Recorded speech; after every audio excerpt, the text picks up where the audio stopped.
Supreme court ने लड़की से ज्यादती और झूठे निकाह का दावा करने वाले शख्स पर 10 लाख रुपए जुर्माना आयद कर दिया।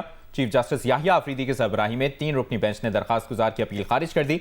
सुप्रीम कोर्ट ने फैसले में कहा, दरखास्त गुजार ने अपनी बीवी की सगी भतीजी को जिनसी ज्यादती का निशाना बनाया और उसे शरई निकाह का रंग देने की कोशिश की। दरखास्त गुजार पहले से शादीशुदा है। कानूनी बीवी मुतासरा लड़की की सगी फुफ्फी है। फुफ्फी की मौजूदगी में उसकी सगी भतीजी से निकाह कानूनी तौर पर जायज नहीं हो सकता।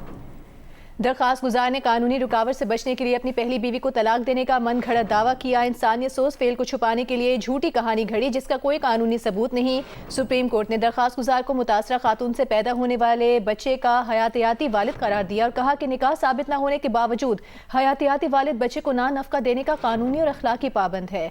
बच्चे को वालिदैन के गैर कानूनी ताल्लुक या तनाज़ात के बायस बुनियादी हुकूक से महरूम नहीं किया जा सकता।